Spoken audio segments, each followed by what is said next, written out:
السلام علیکم ورحمۃ اللہ وبرکاتہ. وعلیکم السلام ورحمۃ اللہ وبرکاتہ. کیا حال ہے سب کا؟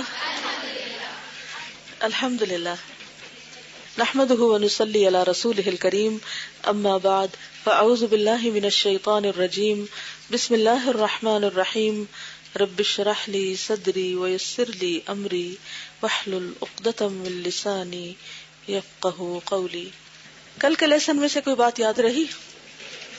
آپ بتائیے. اس کے حالات اچھے نہیں تھے، اس کے باوجود بے شمار ترجمے کیے، اضافات کی تھی کہ ہر حال میں کام. بالکل. ان کو یہ بات یاد رہی کہ جو اس کتاب کے مترجم ہیں ان کے معاشی حالات اچھے نہیں تھے، نیم فاقہ کشی تھی، عیالدار بھی تھے، یعنی بال بچے بھی بہت تھے. اس کے باوجود انہوں نے اہم ترین کتابوں کے ترجمے کیے اور وہ باقی ترجموں کی نسبت زیادہ بہتر بھی تھے. تو اس سے انہوں نے یہ بات سیکھی کہ ہر حال میں کام کرتے رہنا ہے، اچھا حال ہو یا اچھا حال نہ ہو. حالات کی شکایت نہیں کرنی، حالات کا بہانہ نہیں کرنا. پھر جب انسان حالات کی شکایت کرتا رہتا ہے تو پھر اپنے آپ کو انڈائریکٹلی ایک عذر دیتا ہے یا جسٹیفیکیشن دیتا ہے کہ اگر اس حال میں کچھ نہ کر سکوں تو میرا تو قصور نہیں، تو حالات کا قصور ہے. لیکن کرنے والے ہر حال میں کام کرتے ہیں، چلنے والے چلتے ہی رہتے ہیں، رکتے نہیں. اور کوئی بات یاد رہی ہے؟ قومیں جو ہیں وہ صرف مادی اسباب اور وسائل کے ذریعے ترقی نہیں کرتی، بلکہ اخلاق و کردار بہت اہم ہوتا ہے. اگر کسی قوم کا اخلاق و کردار ختم ہو جائے یا اس کو زوال ہو جائے، اس کا ڈکلائن ہو جائے، تو پھر ہر اعتبار سے قوم زوال پذیر ہو جاتی ہے. اور جی آپ فرمائیے. اس میں ہمیں پتہ چلتا ہے کہ ایک اچھی ٹیچر کی امپورٹنس کیا ہے اور اس ٹیچر کو اپریشیٹ کرنا اور ان کو رسپیکٹ کرنا اور اس سے وہ حاصل کرنا چاہیے. اس سے کتنا فرق پڑ سکتا ہے، انہوں نے اپنی ٹیچر سے کتنا سیکھا. جی ہاں، یعنی اچھا استاد جو ہے وہ انسان کی زندگی میں ایک بہت اہم رول ادا کرتا ہے، لیکن اچھے استاد سے فائدہ اٹھانے کے لیے اچھا طالب علم بننا بھی بہت ضروری ہوتا ہے. جیسے امام ابن القیم الجوزیہ کس کے شاگرد تھے؟ امام ابن تیمیہ کے. کتنے سال ان کی شاگردی میں رہے، کتنے سال ان کے ساتھ رہے. جس نے ویکیپیڈیا پڑھا ہوگا اس کو یاد ہوگا، 16 سال تک. آپ میں سے کوئی ہے جو کسی استاد کے ساتھ 16 سال رہا ہو؟ جی، اپنی ماما کے ساتھ رہے ہیں. تو اس لیے کتنا ضروری ہے کہ ماما پڑھی لکھی ہو. جی، اس سے خواتین کا تعلیم حاصل کرنا بھی بہت اہمیت رکھتا ہے، کیونکہ بعض اوقات لڑکیاں اس لیے بھی نہیں پڑھتی کہ ہم پڑھ کے کیا کریں گے، اگر بچے ہی پالنے ہیں تو پڑھنے کی کیا ضرورت ہے. کیا بچے پالنے کے لیے پڑھنے کی ضرورت ہے؟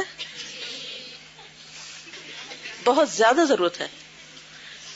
اس لیے کہ وہ پہلا مدرسہ ہے بچے کے لیے، جہاں کھولتے ہی اس کو، بلکہ اس سے پہلے ہی اس کو سبق ملتا ہے اس سے. اور بہت آسانی کے ساتھ اور بہت سہولت کے ساتھ انسان وہ کچھ سکھا سکتا ہے جو کوئی بھی دنیا کا اور بندہ نہیں سکھا سکتا. جو کچھ انسان کو اپنے گھر سے ملتا ہے، جو کچھ ماں کی گود سے ملتا ہے، جو کچھ باپ کی تربیت سے ملتا ہے، وہ کہیں اور سے نہیں ملتا. ہاں، اگر وہاں کچھ نہ ہو تو پھر اس کے بعد انسان کو دگنی تگنی محنت کرنی پڑتی.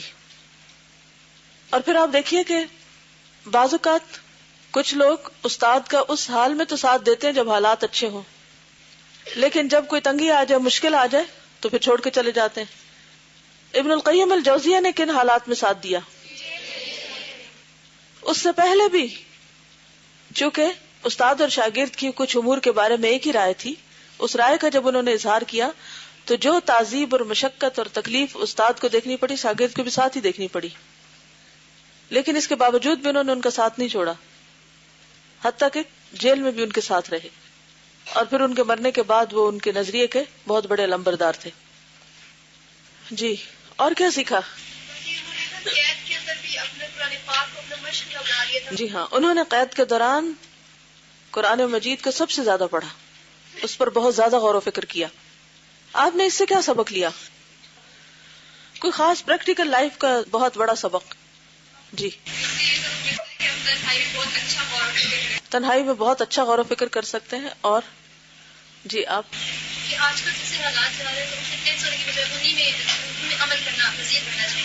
یعنی آج کل جس طرح کے حالات ہیں تو باہر کی سوشلائزنگ بہت کم ہوگی، لوگوں کو باہر جانے کی اجازت نہیں ہوتی، یا باہر جا کر کام کرنا بعض اوقات مشکل ہو جاتا ہے. اس کے علاوہ بہت سی ینگ گرلز شادی کے بعد جب اس مشکل کا شکار ہوتی ہیں کہ شوہر کی طرف سے یا سسرال کی طرف سے یا ویسے کچھ حالات کی وجہ سے کہ بچے کی پیدائش کا مرحلہ ہے یا بچہ بیمار ہے یا گھر میں کوئی بزرگ بیمار ہے، بعض اوقات ایسا بھی ہوتا ہے نا کہ کسی بوڑھے ماں باپ کو دیکھنے کی ضرورت پیش آ جاتی تو وہ گھر سے باہر نہیں نکل سکتے. ایسے میں دیکھا گیا ہے کہ بہت سے قرآن پڑھی ہوئی بچیاں بھی بہت فرسٹریٹ ہوتی ہیں. تو اگر آپ پر زندگی کا کوئی ایسا وقت آئے کہ آپ باہر نہ نکل سکیں، آپ کو تنہا رہنا پڑ رہا ہو، تو آپ کیا کریں گے؟ بس روتے دھوتے رہیں گے، کوئی کام نہیں کریں گے؟ کریں گے بالکل. یعنی اللہ تعالیٰ کے ہر کام میں ایک حکمت اور مصلحت ہوتی ہے. اب بعض اوقات یہ ہوتا ہے کہ جو امور ابھی میں نے آپ کو بتایا ان میں سے کوئی ایک بھی نہیں ہوتا، کوئی اور مشکل ہوتی ہے. مثال کے طور پر جب میں پی ایچ ڈی کر رہی تھی تو 4 سال کا عرصہ تھا اور میں اپنے بچوں سے، گھر سے، ہر چیز سے دور تھی، اور مجھے ہمیشہ سے پڑھانے کا شوق تھا. تو جہاں پر میں کام کر رہی تھی وہیں اپنے درس کا سلسلہ شروع کیا، لیکن میرے استاد نے مجھے روک دیا. انہوں نے کہا کہ تمہیں صرف ہفتے میں ایک دن 1 گھنٹے کی اجازت ہے، اور اس کے علاوہ تم صرف لائبریری میں بیٹھو گے، اپنی ریسرچ کرو گی اور کام کرو گی، کہیں بھی درس کے لیے نہیں جاؤ گے. پھر یہ ہو کہ تھیسس بالکل اینڈ کو پہنچا ہوا تھا تو ہالینڈ سے ہمیں انویٹیشن آیا کہ یہاں پر بہت ضرورت ہے، تو آپ آ کر رمضان کے مہینے میں یہاں لوگوں کو سکھائیں. کسی نے ان کو ہمارے بارے میں بتایا تو ہم نے اپنے استاد سے اجازت مانگی، انہوں نے پھر اجازت نہیں دی. انہوں نے کہا کہ نہیں، جب تک تم یہ کام مکمل نہ کرو تمہیں کہیں بھی جانے کی اجازت نہیں. اس وقت تو بہت مشکل لگتا تھا، فرسٹریشن بھی ہوتی ہے نا کہ آپ کی چھٹی بند کر دی جائے. کبھی آپ کو کسی نے ہاسٹل میں کہا ہے کہ گھر جانے کی اجازت نہیں، تو پھر آپ کا کیا ری ایکشن ہوتا ہے؟ ناراض ہوتے ہیں. کچھ لوگ ہوتے ہیں، مجھے یاد ہے میں جب خود ہاسٹل میں ہوتی تھی تو کچھ لوگ بہت اس کو برا مانتے تھے کہ چھٹی کیوں بند کی ہماری، وہ اس کو ایک قید سمجھتے تھے. لیکن ہم نے خوشی کے ساتھ اپنے استاد کی اس نصیحت پر عمل کیا بغیر کسی اعتراض کے.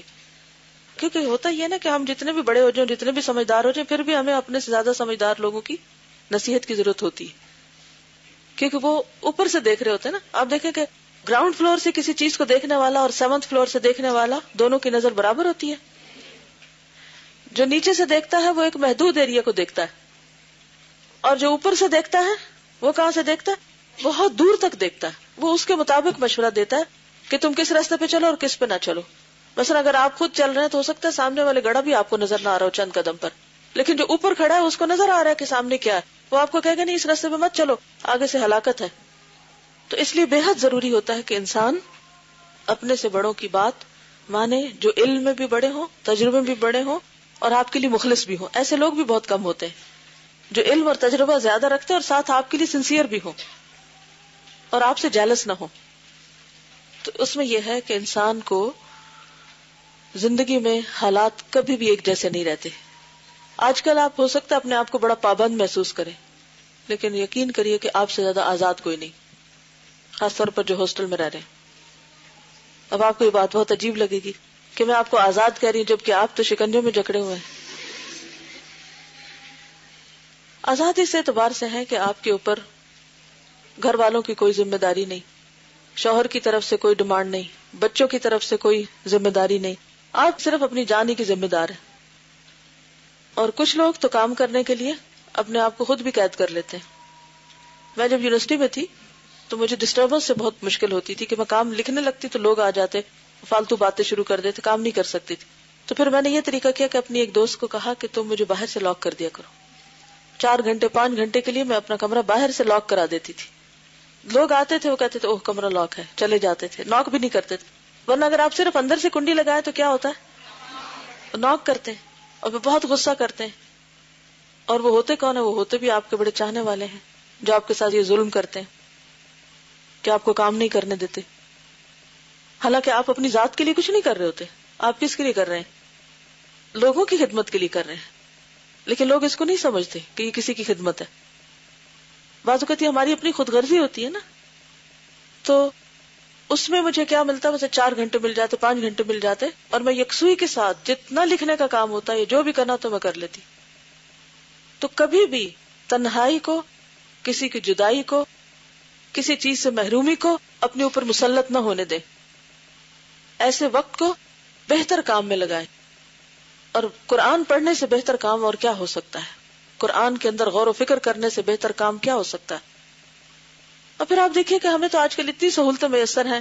ٹیلی فون ہمارے پاس ہوتا ہے، اور ایک نہیں، دو نہیں، تین ہوتے ہیں بعض اوقات، یا نہیں؟ انٹرنیٹ ہے اور بہت سے وسائل ہیں کہ جن کے ذریعے ہم دوسروں کو ایکسس کر سکتے ہیں، دوسرے ہمیں ایکسس کر سکتے ہیں. آج کل تو تنہائی میں بھی آپ تنہا نہیں ہیں. کیا خیال ہے؟ آپ کھڑکیاں دروازے بند کر دیں تو بھی شور نہیں کم ہوتا. کہیں سے میوزک کی آواز آ رہی ہے، کہیں سے ٹریفک کی آواز آ رہی ہے، کہیں سے کوئی مشین چلنے کی، اور کچھ نہیں تو پنکھا چل رہا ہے، کہیں ہیٹر چل رہا ہے، کہیں کچھ چل رہا ہے. تو یہی وجہ ہے کہ آج کے دور کے لوگوں کے اندر گہرے غور و فکر کی صلاحیت نہیں ہے. وہ مسائل کو اوپر سے دیکھتے ہیں. سطحیت آ گئی، شالونیس ہے. کیونکہ جب تک آپ خاموش نہیں ہوتے، کیونکہ خاموشی بھی اس میں ایک بہت بڑا اہم فیکٹر ہے، اور جب تک آپ کا انوائرنمنٹ خاموش نہیں ہوتا، جب تک آپ کے پاس یکسوئی اور تنہائی نہیں ہوتی، آپ کچھ بھی پروڈیوس نہیں کر سکتے جو دوسروں کے فائدے کا ہو. ہاں، کچی پکی چیزیں تو ہو سکتی ہیں. تو کبھی بھی زندگی میں ایسا ہو تو نہ رونا دھونا ہے اور نہ ہی غمگین رہنا ہے، بلکہ مثبت کام شروع کر دینا ہے. کیونکہ اصل خوشی دل کی خوشی ہوتی ہے. آپ تنہائی میں بھی بے حد خوش ہو سکتے ہیں اگر آپ اپنے مقصد زندگی کو پورا کر رہے ہیں اور اپنی صلاحیتوں کو میکسیمم استعمال کر رہے ہیں. جی، کل آپ سے کہا گیا تھا کہ لفظ تقریض کا معنی ڈھونڈیے. کس کس نے ڈکشنری دیکھی تھی؟ اور آپ نے دیکھا ہوگا جب ڈکشنری کھولتے ہیں تو صرف ایک لفظ کبھی نہیں کسی نے دیکھا، لازماً آپ کو کئی ایک لفظ پڑھنے پڑتے ہیں. تو ڈکشنری کا دیکھنا، کنسلٹ کرنا جو ہے وہ علم میں بہت اضافے کا باعث بنتا ہے. تو یہ آخری دفعہ نہ ہو ڈکشنری دیکھنے کی. جو بھی اور الفاظ آپ کو کتاب میں مشکل نظر آتے ہیں اور میں ان کو ایکسپلین کیے بغیر گزر جاتی ہوں، آپ فوراً وہاں نشان لگاتے جائیں کہ یہ نہیں سمجھ آیا لفظ، یہ کیا ہے، یہ کیا ہے. اب آپ کو میں تو ملوں گی نہیں کلاس کے بعد، تو پھر اب آپ کیا کریں گے؟ یا اپنی کلاس والوں سے پوچھیں گے، ان کو بھی نہیں آتا ہوگا. تو بہترین طریقہ سیکھنے کا کیا ہے؟ جا کے ڈکشنری کنسلٹ کریں اور وہاں سے میننگز نکالیں. کیا یہ پریکٹس جاری رکھیں گے؟ انشاءاللہ. اور آپ دیکھیں آپ کے علم میں بہت پختگی آئے گی. تو تقریض کا کیا معنی ہے؟ گڈ. کسی ساتھی یا دوست کی تعریف یا کسی کتاب یا مضمون پر اپنی رائے پیش کرنا. ٹھیک ہے. ویکیپیڈیا کس نے دیکھا؟ بس شکر ہے کچھ نے تو دیکھا. اس کے سائڈ پر ایک اردو کی بھی آپشن ہوتی ہے، تو اگر آپ کو انگریزی پڑھنی نہ آتی ہے تو اردو میں پڑھ لیجئے. ٹھیک ہے، آگے چلیں تاکہ کتاب بھی مزید پڑھ سکیں. عرض مترجم، کچھ کتاب اور صاحب کتاب کے بارے میں. صاحب کتاب کون ہے؟ جی، امام ابن القیم. تو ابن الجوزی اور جوزیہ میں کیا فرق ہے؟ فرق ہے نا. الجوزیہ جو تھا یہ دراصل مدرسہ تھا جس کے پرنسپل ان کے والد تھے ابن قیم کے، تو اس کی طرف نسبت ہے. ٹھیک ہے. تو یہاں کچھ نہ کچھ کتاب اور صاحب کتاب کے بارے میں آپ کو لکھا ہوا ملے گا، لیکن کچھ مختصر سی باتیں یہاں بھی آپ دیکھ سکیں.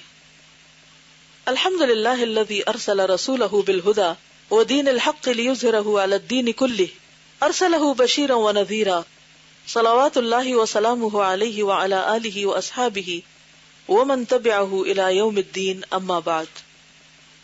کسی کتاب کی اہمیت و عظمت اس کے مصنف کی جلالت و عظمت سے معلوم ہوتی. یعنی کتابیں کس سے پہچانی جاتی ہیں؟ لکھنے والوں سے. وہ خود کون تھے؟ یہ کتاب جو آپ کے ہاتھ میں ہے علامہ ابن قیم الجوزیہ متوفہ 13 رجب 751 ہجری کے الجواب الکافی کا ترجمہ ہے. علامہ موصوف یعنی جن کا وصف بیان کیا جا رہا ہے، جن کا ذکر یہاں ہو رہا ہے. اور آپ کے استاد حافظ ابن تیمیہ کی عظیم شخصیتوں اور علمی منزلتوں سے آج کون واقف نہیں؟ ان کی علمی قابلیتوں اور عظیمانہ صلاحیتوں سے کون باخبر نہیں؟ ابن قیم اور شیخ الاسلام ابن تیمیہ جیسی ہستیاں قرون وسطی، مڈل ایجز اور قرون اخیرہ میں بہت کم پیدا ہوئی ہیں. ٹھیک ہے نا، یعنی ایسے علماء بہت کم رہے ہماری تاریخ میں. دین کے ہر گوشے میں مختلف زمانوں کے وقتی، سیاسی، وضعی اور صناعی اثرات. صناعی یعنی صناعی کس کو کہتے ہیں؟ جیسے انڈسٹریل ریولوشن وغیرہ اثر انداز ہو چکے تھے. یہ جو ایک اسپیشل انڈسٹریل ریولوشن جو ہے نا، یہ مراد نہیں ہے یہاں. اس سے مراد یہ ہے کہ جو بھی بیرونی حالات ہوتے ہیں قوم و ملت کی جو ترقی سے متعلق، اس کی تعمیر وغیرہ سے. دین خالص پر ان اثرات کے 9 بہ9 غلاف چڑھ چکے تھے، یعنی کئی ایک 9 بہ9. ایسے وقت میں شیخ الاسلام ابن قیم اور آپ کے استاد شیخ الاسلام ابن تیمیہ پیدا ہوتے ہیں اور دین خالص کو تمام اثرات اور ودی و صناعی غلافوں سے نکال کر دنیا کے سامنے پیش کرتے ہیں. یعنی اوپر سے جو لیئر چڑھ گئی نا، ان کو ہٹا کے انہوں نے اصل دین کو کھول کے سامنے رکھا ہے. انہوں نے اپنی عظیمانہ طاقتوں سے تجدید ملت اور دین کی وہ خدمت انجام دی جو کوئی دوسرا انجام نہ دے سکا. یعنی امت کے زوال کے دور میں یہ پیدا ہوئے اور انہوں نے لوگوں کو مورال بلند کیا، امت کی اصلاح کی. یہ وہ زمانہ ہے جب حجاز، عراق، مصر، شام، نجد و یمن وغیرہ میں بڑی بڑی درسگاہیں موجود تھیں، بہت مدرسے تھے، بڑے بڑے مشاہیر وقت کتاب و سنت اور علوم دین کی خدمات انجام دے رہے تھے. مفسر تھے، محدث تھے، اصولی اور فقیہ تھے اور متکلم و صوفی بھی، لیکن جو شان ابن قیم کی تھی وہ کسی کو نصیب نہ ہو سکی. دور دور سے بڑے بڑے علماء و فضلاء کسب فیض اور اکتساب علم، اکتساب کا مطلب کیا؟ حاصل کرنا، کی غرض سے آتے اور آپ کے حلقہ درس سے سیراب ہوتے. جس نے ایک مرتبہ آپ کے حلقہ درس کا مزہ چکھ لیا، اس نے کبھی آپ کا حلقہ چھوڑ کر دوسری چوکھٹ کا نام نہ لیا، یعنی وہ کہیں اور جانے پر راضی نہ ہوا. سید نعمان آلوسی بغدادی نے اپنی کتاب جلاء العینین میں، عینین کیا ہوتا ہے؟ 2 آنکھیں، اور جلا کیا ہوتا ہے؟ کی روشنی. شیخ الاسلام ابن قیم کے حالات لکھے ہیں جو شیخ موصوف کی تصانیف زاد المعاد، مدارج السالکین اور جواب الکافی میں سے ہر ایک کے سر ورق پر نقل کیے گئے. ہم ان کا ترجمہ بیانی ہی ذیل میں درج کر دیتے ہیں. سید نعمان کا بیان گو مختصر ہے، لیکن شیخ موصوف کی پوری زندگی کا خلاصہ اس میں آ گیا. سید نعمان آلوسی لکھتے ہیں، علامہ شمس الدین ابو عبداللہ محمد ابن ابی بکر ابن ایوب بن سعد الزرعی ثم الدمشقی حنبلی مذہب کے فقیہ تھے، مفسر اور نحوی تھے، اصولی اور متکلم تھے. ابن القیم الجوزیہ کے نام سے مشہور ہیں. اور اگر آپ اس کو دیکھیں تو یہاں تو انہوں نے اصولی متکلم وغیرہ لکھے ہیں، لیکن بات یہ ہے کہ یہ صرف دینی علوم کے ماہر نہیں تھے، بلکہ کئی ایک دنیاوی علوم میں بھی ان کی دسترس تھی. کیمسٹ بھی تھے، اسٹرانومر بھی تھے، اور اس کے علاوہ بھی کچھ اور علوم جانتے تھے. دین کے علاوہ دنیاوی علوم بھی تھے ان کے پاس. شذرات میں شذرات و ذہب ایک کتاب ہے جس میں علماء کے حالات لکھے ہوئے. ابن قیم ایک مجتہد مطلق تھے، یعنی اجتہاد کی صلاحیتوں سے مالا مال تھے. ابن رجب حنبلی کہتے ہیں، کون؟ ابن رجب، کہ میرے شیخ ابن قیم 651 ہجری میں پیدا ہوئے. ایک زمانے تک اپنے استاد شیخ تقی الدین ابن تیمیہ کی خدمت میں رہے اور ان سے کسب علم کرتے رہے. اسلامی علوم نیز ہر فن کی ان سے تحصیل کی. قرآن کی تفسیر کے پورے عارف اور علوم القرآن کے اس قدر ماہر تھے کہ کوئی ان کی برابری نہیں کر سکتا. تو ان کا خاص تخصص کس میں ہے؟ ابن قیم الجوزیہ کا تفسیر میں. کسی مشہور عربی تفسیر کا نام آتا ہے آپ کو؟ تفسیر قرآنی والی تفسیر، وہ ان کے شاگرد تھے ابن کثیر. کس کے شاگرد تھے؟ ابن قیم الجوزیہ کے. تب آپ کو سمجھ آ جائے گی کہ کون تھے ابن قیم. ابن کثیر کے بھی استاد تھے. اصول دین سے کاملاً باخبر تھے اور ایسے باخبر کے تمام کا مرجع اور منتہا تھے. حدیث معنی، حدیث فقہ، حدیث اور دقائق و استنباط کے کامل ترین ماہر تھے، اور اس قدر ماہر کہ ان کے درجے کو کوئی دوسرا نہ پا سکا. فقہ، اصول اور عربیت کے اس قدر جاننے والے تھے کہ ان علوم سے ان جیسا کوئی باخبر نہ تھا. علم کلام اور تصوف میں کافی دستگاہ رکھتے تھے. شد الرحیل الی قبر الخلیل کے انکار کی وجہ سے عرصہ دراز تک جیل خانہ کی کوٹڑی میں بند رکھے گئے. یہ ایک خاص ایشو تھا، شد الرحیل، سواری کا باندھنا، الی قبر الخلیل، حضور صلی اللہ علیہ وسلم کی قبر تک. ٹھیک، یعنی یہ کہتے تھے کہ مسجد کی نیت کر کے سفر کرو، قبر کی نیت سے نہیں. تو اس ایشو پر جب اختلاف ہوا، I'm not sure کی کتاب کا نام ہے، لیکن یہ ایک ایشو ہے. کون سا ایشو؟ کہ مدینہ جاتے ہوئے نیت کیا ہونی چاہیے. تو اس کے یہ خلاف تھے کہ قبر کی نیت نہیں ہونی چاہیے، کیونکہ قبروں کی زیارت کے لیے ہمیں اجازت نہیں ہے اس طرح سفر کرنے کی، جبکہ 3 مسجدوں کے لیے خاص طور پر سفر کیا جا سکے. اس وجہ سے انہیں جیل میں ڈال دیا گیا. بڑے زبردست عابد تھے، تہجد گزار تھے، نماز نہایت متانت کے ساتھ لمبی قرات اور لمبے رکوع اور سجود سے پڑھا کرتے. عبادت کرنے میں، قرآن حکیم کے علوم سمجھنے میں اور علم حدیث اور حدیث کے حقائق سمجھنے میں نے ان کا کوئی مثیل و ہمسر نہیں پایا. البتہ وہ معصوم نہیں تھے، یعنی انسان تھے، غلطیاں ہو جاتی ہیں، لیکن جن معنی میں وہ یکتائے روزگار تھے، یعنی ون ان ہز ٹائم، ان کا کوئی نظیر و ہمسر نہ تھا. انواع و اقسام کے امتحانات میں مبتلا کیے گئے، یعنی ان کو بھی زندگی میں بہت سی پریشانیوں کا سامنا ہوا، طرح طرح کی تکلیفیں اور اذیتیں انہیں پہنچائی گئی، اور پھر آخری مرتبہ اپنے استاد شیخ ابن تیمیہ کے ساتھ قلعے میں ان سے الگ مقید رکھے گئے، تاکہ شیخ ابن تیمیہ نے قید کی حالت ہی میں وفات پائی. ان کی وفات کے بعد شیخ ابن قیم کو قید سے رہائی میسر آئی. قید کی حالت میں ان کا مشغلہ تلاوت قرآن اور اس پر غور و تدبر تھا. نہایت گہری نظر سے انہوں نے قرآن کا مطالعہ کیا اور اپنا سارا وقت اسی کے لیے وقف کر دیا. کون سا وقت؟ جیل کا وقت. کبھی ایسا ہوتا ہے نا کہ آپ اپنے آپ کو کسی کنفائنمنٹ میں محسوس کرتے ہیں کہ آپ کو کہیں باہر نکلنے کی اجازت نہیں، کہیں آنے کی، کہیں جانے کی، کسی کو ملنے کی. بعض بچیاں ایسی ہوتی ہیں، شادی ہوئی تو سسرال نے سخت پابندی لگا دی، کوئی الہدا نہیں جانا. تو وہ اس وقت کو کیسے ضائع کرتی ہیں؟ رو دھو کے. ہر وقت ایک ہی کمپلین، گھر والے ساتھ نہیں دیتے، اجازت ہی نہیں، نکل نہیں سکتے، پابندی ہے، پتہ نہیں کیا سے کیا. حالانکہ اس میں بھی اللہ کی کوئی حکمت ہوتی، مصلحت ہوتی. بعض اوقات وہ باہر نکال کر، بعض اوقات گھر کے اندر رکھ کے سکھانا چاہتا ہے بہت کچھ. تو کیا کریں؟ اگر نہیں آپ کو درس دینے یا درس سننے کی اجازت تو کیا کریں؟ کثرت سے قرآن کی تلاوت کریں، گھر میں عبادت کریں، غور و فکر کریں. اللہ تعالیٰ آپ پہ وہ نقطے کھول دے گا جو باہر نکل کے بھی نہیں کھلیں گے. اگر واقعی آپ ہدایت کے طالب ہیں اور اپنی طلب میں سچے ہیں تو اللہ کسی پہ ظلم نہیں کرتا. تو انہوں نے اپنا سارا وقت قرآن کے ساتھ گزار دیا. اس کے اور بھی مثالیں. مولانا مودودی نے بھی اپنی تفسیر کا ایک بڑا حصہ جیل میں لکھا تھا، جس سے آپ کے لیے خیر و برکت کی بے شمار راہیں کھل گئی. آپ میں صحیح ذوق و وجد کی فراوانی ہو گئی، اور آپ اہل معارف کے سیر و سلوک کے مقامات اور معارف اور غوامض و اسرار پہ دسترس پا گئے. یعنی بہت سے ایسے اسرار اور وزڈم کی چھپی ہوئی باتیں کہ جو عام لوگوں کو نظر نہیں آتی، ان تک وہ پہنچ گئے اس کی برکت سے. اچھا ہوتا پتہ کیا، جب ہم باہر ہوتے ہیں، لوگوں میں ہوتے ہیں، طرح طرح کی باتیں سنتے ہیں اور الجھے ہوئے فکر، اس نے یہ کہہ دیا، اس نے وہ کہہ دیا، آپ کی اپنی تو کوئی تھنکنگ رہتی نہیں. لیکن جب آپ تنہا ہوتے ہیں تو پھر آپ کس سے باتیں کرتے ہیں؟ اپنے آپ سے، خود سے بولتے ہیں، خود غور و فکر کرتے، خود نتائج تک پہنچتے ہیں. پھر اللہ سے بہت زبردست تعلق ہو جاتا ہے انسان کا. جب انسانوں سے مایوس ہوتا ہے نا انسان، تبھی اللہ تعالیٰ کو پا سکتا ہے، تبھی اس کی معرفت ہوتی ہے. اور جب تک انسان سہارا بنے رہتے ہیں تو اس سے اوپر نہیں اٹھ سکتا. تو بہرحال وہ پھر بہت سی چیزوں پہ دسترس پا گئے جو ان کے کنٹمپریری اور اسکالرز نہیں پا سکے. اس بارے میں کامل استعداد سے بحث و کلام کرنے لگے، یعنی پوری ان کو ایک اتھارٹی حاصل ہو گئی اور پوری ان کے اندر صلاحیت پیدا ہو گئی، اور ان علوم پر پوری طرح حاوی اور مسلط ہو گئے. شیخ کی کتابوں کے مطالعے سے معلوم ہوگا کہ ان کی تصانیف ان علوم سے لبریز ہیں. شیخ موصوف نے بہت سے حج کیے، مکہ مکرمہ میں عرصہ تک بیت اللہ کی مجاورت کی، وہیں رہے. اس قدر کثرت سے خانہ کعبہ کا طواف اور حرم میں عبادت کی کہ مکہ مکرمہ کے لوگ بھی ان پہ تعجب کرتے تھے. یعنی کیسا شخص ہے کہ جو اتنے طواف اور اتنی عبادت کرتا ہے. حالانکہ کیا تھے، ایک اسکالر تھے. عام طور پہ لوگ کہتے ہیں جی ہم تو پڑھنے پڑھانے والے لوگ ہیں، اس لیے نمازیں بھی بس ادھوری ادھوری پڑھتے ہیں. یعنی عبادت کا لطف ان کی زندگی میں سے ختم ہو جاتا ہے.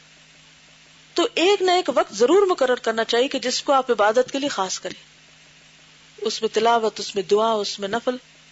اگر روزمرہ کے روٹین میں نہیں تو سال میں کچھ حصہ مقرر کر لیں.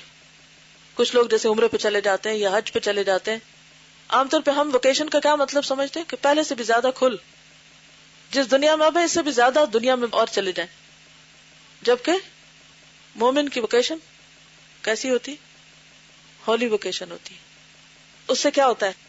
انسان کو اللہ کا قرب نصیب ہوتا ہے. میں نے ان سے ان کا قصیدہ نونیہ اور ان کی بہت سی تصانیف سنی اور پڑھی ہے، اور ان سے بہت کچھ حاصل کیا. یعنی ابن رجب کہتے ہیں کہ میں نے براہ راست ان سے پڑھا ہے. قاضی برہان الدین الزرائی کا قول ہے کہ آسمان تلے میں نے ابن قیم سے زیادہ وسیع العلم آدمی نہیں دیکھا. صدریہ میں درس و تدریس کا کام کرتے تھے اور جوزیہ میں امامت فرماتے تھے. جوزیہ کیا ہے؟ مدرسہ ہے، اور صدریہ بھی مدرسہ ہے. ایک جگہ پڑھاتے تھے اور دوسری جگہ نماز پڑھاتے یا جمعہ پڑھاتے. انہوں نے مختلف علوم و فنون میں بہت سی کتابیں تصنیف کی. انہیں اس قدر کتابیں میسر ہوئی کہ کسی اور کو نصیب نہیں ہو سکی. ان کی مشہور کتابوں میں حسب ذیل قابل ذکر ہیں: اعلام الموقعین عن رب العالمین، اغاثۃ اللہفان، اقسام القرآن المسمى بالتبیان، بدائع الفوائد، التحفۃ المکیہ، تحفۃ الودود فی احکام المولود، الجواب الکافی لمن سأل عن الدواء الشافی، حاد الارواح الى بلاد الافراح، زاد المسافرین، زاد المعاد، الصراط المستقیم، الصواعق المرسلہ علی الجہمیہ والمعطلہ، الطرق الحکمیہ فی السیاست الشرعیہ، عدۃ الصابرین، فتاوی ابن قیم، الفتح القدسی، القصیدہ نونیہ، کتاب الروح، کتاب الہجرتین، مدارج السالکین، شرح منازل السائرین، مفتاح دار السعادہ، نزہۃ المشتاقین، نقد المنقول، الوابل السیب، شرح الکلم الطیب. کتنوں کا ترجمہ آتا ہے؟ معنی بھی سمجھ آیا؟ ایک کا آ گیا، شکر ہے. مذکورہ والا کتابوں کے علاوہ چھوٹی بڑی اور بہت سی کتابیں بھی ابن قیم نے لکھی ہیں. قاضی برہان الدین لکھتے ہیں کہ 13 رجب 751 ہجری کو ابن قیم نے وفات پائی اور مقبرہ باب الصغیر میں مدفون ہوئے. بہت سے مقامات پر آپ کی نماز جنازہ پڑھی گئی اور بعض مقامات پر بار بار پڑھی گئی. اتفاق یہ کہ جب میں نے دمشق سیریا کا سفر کیا اپنی پی ایچ ڈی کی ریسرچ کے دوران تو مجھے ان کی قبر دیکھنے کا اتفاق ہوا اور اس کے اوپر پوری تختی بھی لگی ہوئی. اور افسوس کی بات یہ کہ قبر کے آس پاس کوڑا کرکٹ اور بالکل صفائی کا انتظام نہیں تھا. تو بہت ہی دکھ ہوا دیکھ کر کہ جب امت میں جہالت آ جاتی ہے تو اس کو علماء کی قدر کرنا نہیں آتی. انہیں نہیں معلوم کہ یہاں کون دفن ہے. اور بعض اوقات مذہبی تعصب بھی ہوتے ہیں. یہ کتاب جو آپ کے ہاتھ میں ہے شیخ موصوف کی کتاب الجواب الکافی کا ترجمہ ہے. یہ اگرچہ ایک مخصوص سوال یعنی مرض عشق کی دوا کے استفسار کے جواب میں لکھی گئی. یعنی پوچھنے والے نے اصل میں کس چیز کے بارے میں پوچھا تھا؟ مرض عشق کے بارے میں پوچھا تھا. تو اس کا جواب انہوں نے دیا تھا کہ اس کا علاج کیا ہے. یعنی خاص سوال کا جواب تھا. استفسار کہتے ہیں کسی چیز کی تفسیر معلوم کرنا، وضاحت طلب کرنا. لیکن واقع یہ ہے کہ اس میں بڑی بڑی مبارکہ آراء اور اہم بحثیں آ گئی. یہ بحثیں آپ کو دوسری کتابوں میں کم ملیں گی. کتاب کی عظمت کے بارے میں ہم وہی جملے دہرا دیتے ہیں جو الجواب الکافی کے ناشر علامہ عبد الظاہر محمد ابو السمح حرم مکہ مکرمہ کے امام، خطیب اور مدرس نے اس کتاب کے متعلق لکھے ہیں. یعنی انہوں نے اس کو نشر کیا، شائع کیا اور اس کے بارے میں تعریف لکھی. من اہم الکتب النافعۃ فی تقویم الاخلاق وتثقیف العقول وشفاء النفوس من امراض الجہالۃ وشبہات الضلالۃ التي هلك بها كثير من الناس كمسائل القضاء والقدر والاغترار والاتكال بغير عمل على رحمت اللہ. الاتكال على رحمت اللہ بغیر عمل، یعنی مطلب یہ ہے یہ کتاب کون سی؟ الجواب الکافی، دواء شافی. تقویم اخلاق، تقویم کا کیا مطلب ہوتا ہے؟ قائم کرنا، درست کرنا، درستگی. صفائی عقول، عقل کی صفائی. ہمارے عام طور پہ کہتے طبیعت صاف ہو گئی، یعنی عقل کے اندر جو گنجلکیں ہیں یا جو الجھنیں ہیں یا کنفیوژن ہے اس کو دور کرنے. اور امراض جہالت اور شبہات دلالت، جہالت کی بیماریاں اور گمراہی کے شبہے، دلالت گمراہی کہ جن سے بے شمار مخلوق ہلاک ہوئی ہے. نفوس یعنی دلوں کو، انسانوں کو شفا بخشنے میں نہایت اہم ہے. مثلا قضاء و قدر کے مسائل. قضاء و قدر کیا ہوتا ہے؟ تقدیر. اور بغیر عمل کے رحمت خداوندی پر تکیہ اور بھروسہ کرنا. اتکال کا مطلب ہے توکل کرنا، یعنی بغیر کچھ کیے صرف بھروسہ کر لینا. اور دھوکہ کھانا وغیرہ وغیرہ. اغترار کا معنی ہے دھوکہ کھانا. غرور کا لفظ پڑھا ہوگا آپ نے، ہے نا. آگے چل کر علامہ موصوف اپنے وہ تاثرات بیان کرتے ہیں جو اس کتاب کے مطالعے سے ان کے قلب پر وارد ہوئے. کون ہے علامہ موصوف؟ یہ جو امام ہے حرم کے، ٹھیک ہے. وہ کہتے ہیں وَكَانَ هَذَا الْكِتَابُ أَوَّلُ كِتَابٍ هَدَانِ اللَّهُ بِهِ وَأَنْقَذَنِي مِنَ الضَّلَالِ بِأُسْلُوبِهِ. یہ پہلی کتاب ہے جس کے ذریعے اللہ نے مجھے ہدایت دی اور کتاب کے مخصوص اسلوب کے ذریعے، یعنی سٹائل کے ذریعے مجھے دلالت و گمراہی سے نکالا. یعنی اس کتاب نے ان کی زندگی میں بہت اثر ڈالا. تو انشاءاللہ ہم بھی امید کرتے ہیں کہ ہم بھی اس سے بہت کچھ سیکھیں گے. واقعہ یہ ہے کہ اصلاح اخلاق کے بارے میں علماء دین اور صوفیاء کرام نے بڑی بڑی کتابیں لکھی، لیکن یہ کتاب اپنے خصوصی طرز بیان اور ممتاز طریقہ استدلال کیا ہوتا ہے؟ دلائل دینے کا طریقہ میں انوکھی اور نرالی ہے. ہم نے اس کتاب کا مطالعہ کیا تو اپنے اندر ایک عجیب و غریب کیفیت پائی، یعنی جب ہم نے یہ کتاب پڑھی تو دل میں ایک ہلچل مچ گئی. ہم نے ارادہ کیا کہ اگر اس کتاب کا اردو میں ترجمہ کر دیا جائے تو دین و ملت کی ایک اہم خدمت ہوگی. چنانچہ ہم نے پوری محنت و کاوش سے یعنی کوشش سے اس کتاب کا ترجمہ شروع کر دیا. بحمد اللہ یہ ترجمہ آج آپ کے ہاتھ میں ہے. اس بات کی وضاحت بھی ضروری ہے کہ تحت اللفظ ترجمہ کرنے کی کوشش نہیں کی گئی. تحت اللفظ کا کیا معنی؟ لفظ بلفظ، جیسا کہ بعض اہل علم کا دستور ہے.